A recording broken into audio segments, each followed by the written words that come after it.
Hello guys. तो आपके railway NTPC के ग्रेजुएट लेवल के फॉर्म्स निकल चुके हैं 2025 के। ओके, तो अब जल्दी से फॉर्म्स फिल कर दो आप लोग। तो मैं आपको सारी डिटेल्स दे देती हूँ। देखिए, मैंने इस पेपर पे भी नोट कर ली है, तो मैं आपको सारी डिटेल्स बता देती हूँ। ठीक है, तो अभी आपके फॉर्म्स जो हैं वो निकल चुके हैं 21 अक्टूबर, मतलब कल निकल चुके थे। 21 अक्टूबर से लेके 20 नवंबर तक आपके फॉर्म्स फिल होंगे। तो जितना जल्दी हो सके आप लास्ट डेट का वेट मत करो, क्योंकि उस टाइम पे पोर्टल आपका वर्क नहीं करता है। ठीक है, तो आप फॉर्म फिल कर दो जल्दी से जल्दी। उसके बाद आपकी जो फीस रहेगी वो जनरल की EWS और OBC की 500 रुपये है। Then female candidate SC ST and जो अदर कैटेगरीज हैं उनकी 250 रुपये फ़ीस है। ठीक है, जो कि आपकी पेपर 1 होने के बाद रिफ़ंड हो जाती है। 400 रुपये जनरल कैटेगरी को रिफ़ंड हो जाती है और 250 रुपये अदर कैटेगरीज को रिफ़ंड हो जाती है। ओके, एज आपकी 18 से 33 रहने वाली है। बाकी एज रिलैक्सेशन आपको देखना है कि किस बेसिस पे है, तो वो आप डिटेल नोटिफिकेशन में देख सकते हैं।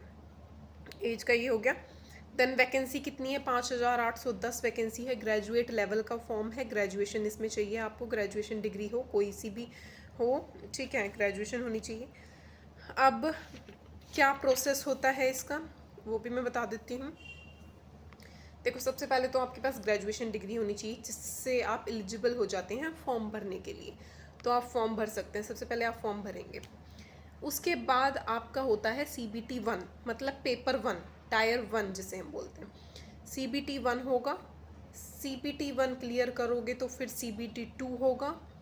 CBT 2 क्लियर करोगे, उसके बाद आपका स्किल टेस्ट होगा। तो स्किल टेस्ट में आपके अलग अलग टेस्ट आ सकते हैं, जैसे कि कुछ पोस्ट के लिए टाइपिंग टेस्ट होता है, कुछ पोस्ट के लिए साइको टेस्ट होता है। ठीक है, तो 3rd नंबर पे हो गया आपका स्किल टेस्ट, जैसे कि मैंने फॉर एग्जांपल बताया टाइपिंग एंड साइको।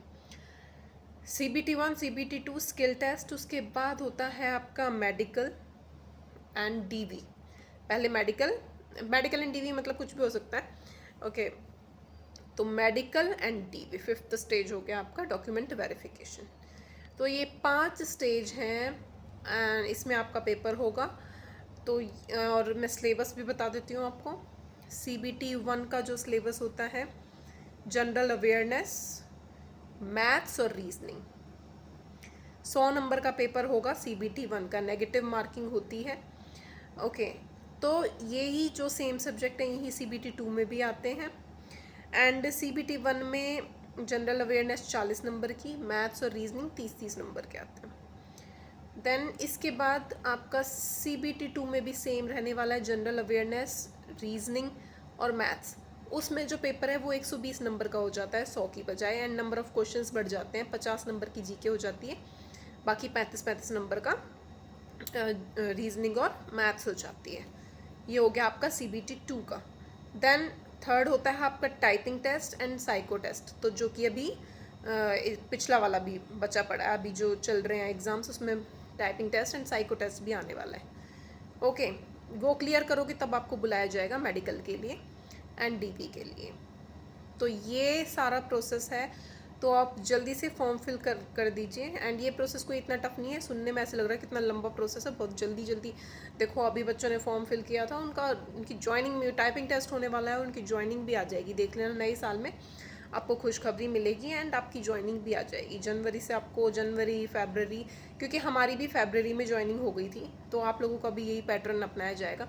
तो देखो कितनी जल्दी फॉर्म्स आ गए हैं, तो किसी को भी निराश होने की ज़रूरत नहीं है। अगर जिसके भी कम मार्क्स आए हों इस बार, बिल्कुल भी टेंशन मत लो, क्योंकि देखो नए फॉर्म्स आ गए हैं। ओके, जल्दी से फॉर्म भरो, अपनी तैयारी करना फिर से स्टार्ट करो, और अब की बार बिल्कुल भी आपको ढील नहीं देनी है, बहुत अच्छे से पढ़ाई करनी है।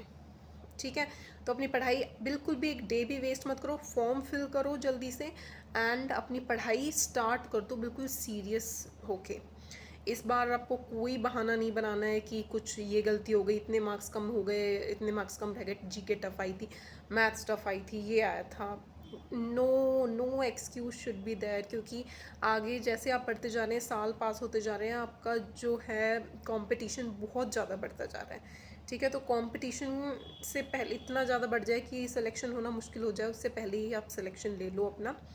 ओके, और जल्दी से अपना और अपने माँ बाप का सपना पूरा करो। ओके, ऑल द बेस्ट सभी को, और जल्दी से आप फॉर्म फिल कर दीजिए, यही कहना चाहूँगी मैं आप सबको।